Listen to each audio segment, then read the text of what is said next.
ఇంట్లో కూడా అందరినీ లైట్ చేయడానికి నవ్వించడానికి ఇట్లాంటివన్నీ చేస్తుంటారా మీరు?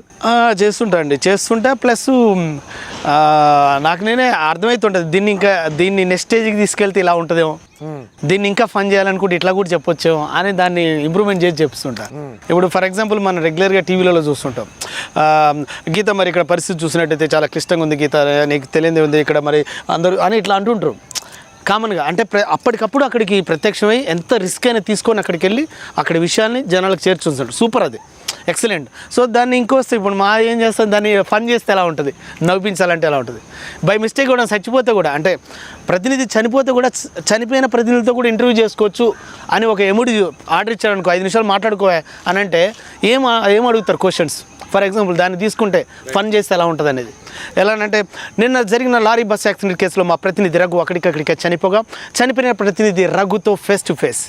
రఘు నేను ఎన్ని గంటలకు చనిపోయావు, రఘు నేను ఎన్ని గంటలకు చనిపోయా, మేడం అంటే మేడం నిన్నది 9:30 గంటలకు అలా చనిపోయి ఉంటాను మేడం. రఘు నువ్వు ప్రస్తుతానికి ఎక్కడున్నావు, నీ ఫ్యూచర్ ప్లాన్ ఏంటి? అంటే మేడం ఇక్కడ ప్రస్తుతానికి నేను ఇక్కడ వచ్చేసి నేను అది స్వర్గంలో ఉన్నాను అనుకుంటాను మేడం. ఇక్కడ ఫ్యూచర్ ప్లాన్ అంటే మేడం ఇక్కడ పుట్టగానే ఇక్కడ ప్రభుత్వం వచ్చేసి ఇక్కడ నాకు ₹1,00,000 ఇచ్చింది మేడం.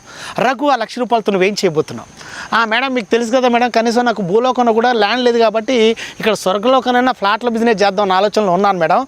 అదైతే కొత్తగా ఉంటుందని అనుకుంటున్నాను మేడం. మీకు తెలుసు కదా మేడం, భూలోకంలో ఎలాగా చేయలేకపోయాను, ఇక్కడ స్వర్గలోకంలో ఫస్ట్ వెంచర్ మందే మేడం. రఘు నువ్వేం కోరుకుంటున్నావు? అంటే మేడం నేను బతుకున్నప్పుడు మా అమ్మ నాన్నకి ఎలాంటి సేవ చేయలేదు, కనీసం చనిపోయిన తర్వాతనైనా డబ్బులు పంపించాలన్న ఆలోచన వచ్చింది మేడం. అందుకే ఇక్కడి నుంచి మనీ ఆర్డర్ ఫెసిలిటీ ఉన్నట్టయితే బాగుంటుందని కోరుకుంటున్నాను madam. Okay thank you Raghu. Cameraman సచినోడితో బతికినమే TV 11 అని ఇట్లా ఏదైనా మనం ఫన్ చేసుకోవచ్చు అండి, మన సిచ్యువేషన్ బట్టి నాకు అనిపిస్తుంది. అంటే మీరు మిమిక్రీ చేసేప్పుడు ఒక కాన్సెప్ట్తోనే వెళ్తారు కదా, నార్మల్గా ఊరికే వాయిస్ అనుకరించడం కాకుండా ఒక కాన్సెప్ట్. అవును, కాన్సెప్ట్ కూడా చేసుకుంటా అండి, ఓన్గా చేస్తారు. ఆ కాన్సెప్ట్ చేయడానికి ఎంతసేపు పడుతుంటుంది మీకు జనరల్గా? కాన్సెప్ట్ చేయడానికి జనరల్గా అంటే మనకు అందులో యాక్టర్స్ని బట్టి ఉంటుందండి అంతే. ఇట్లా ప్రతిదీ మ్యాక్సిమం కొత్తగా ఉండేలా ట్రై చేస్తా.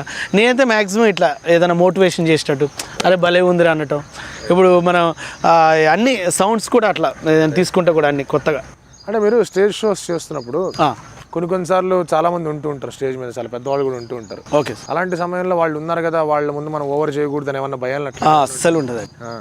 వాళ్ళ ముందు ఓవర్ చేస్తున్నాం అన్న భయం కన్నా మనం చెప్పేది వాళ్ళకి వెళ్తే బాగుంటుంది అనుకుంటాం. భయం అనేది ఎప్పుడు వస్తుందని మనం రాంగ్ చెప్తున్నప్పుడు. నేను మిమిక్రీ ఆర్టిస్ట్లో మ్యాక్సిమం అందరినీ చేసేదండి. అందరినీ చేస్తున్నప్పుడు కూడా నేను ఎప్పుడు భయపడకపోయేది, ఎందుకంటే నేను చెప్పేది పాజిటివ్గా ఉంటుంది, ఏది నెగిటివ్గా ఉండదండి.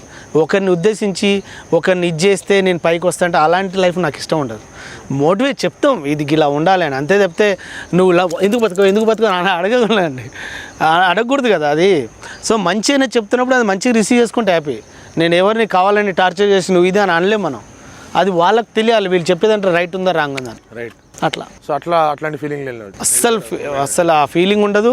నేను ఇంతవరకు ఏ ప్రోగ్రామ్కి వెళ్ళినా కూడా ఎవరమ్మా నువ్వేనా వాయిస్లు చేసింది, చాలా బాగా చేసావమ్మా అని అట్లా వల్ల తప్పితే ఇప్పటివరకు ఏంటి నువ్వు ఏదో చేసినావు ఎప్పుడు అనలేదు. నేను పొలిటికల్ లీడర్, నేను పొద్దుటూరులో అంటే వైఎస్ విజయమ్మ గారు, షర్మిల గారు వాయిస్ అవన్నీ ఇక్కడ ఇమిటేట్ చేశానండి. ఇమిటేట్ చేసినప్పుడు అక్కడికి అంటే ఆ పార్టీకి సంబంధించిన నేతలు చాలామంది వచ్చారు. వచ్చి మొత్తం అందరూ వైట్ డ్రెస్లో అందరూ వచ్చేసారు. మిమిక్రీ చేశాడు అబ్బాయి ఏడి అని అన్నాడు. సరికి అబ్బాయి అతనే అనేసరికి చాలా బాగా చేసావు, వెరీ గుడ్ అన్నాడు. నాకేంది నేను ఏం చేసినా ఇంతమంది వచ్చేస్తారు ఒకేసారి అని అనుకున్నా. అంటే నాకు తెలుసు నేను రైట్ చెప్పానని, కానీ వీళ్ళందరూ వచ్చేసరికి ఏంది అనుకున్నా, అబ్బాయిని అడుగుతారు పర్టికులర్గా ఏందని నేను అనుకుంటున్నా. నేను అక్కడ ఉన్నా ఇక్కడికి వచ్చారు బాగా చేసామని. అంటే నేను ఏది చెప్పినా అది పాజిటివ్గా ఉంటుందండి, నెగిటివ్ ఎప్పుడు చెప్పను, అస్సలు చెప్పను. మనం ఆ గొంతులు చేసుకొని వాళ్ళని స్థాయిని తగ్గించి మాట్లాడే మాటలు నాకు ఇష్టం ఉండదు. ఒకరిని స్థాయి తగ్గించి ఒకరిని తొక్కి పైకి ఆ ఆలోచనలు ఎందుకండి? నువ్వు ఏమనుకున్నావు, నువ్వేం చేయాలనుకున్నావు, నువ్వు చేస్తున్న పని ఏంటి, నువ్వు ఎలా ఇతరులకు ఆదర్శంగా ఉందా అనుకున్నావు, అలా వెళ్ళిపోదాం అంతే. Like and subscribe Eagle Media Works.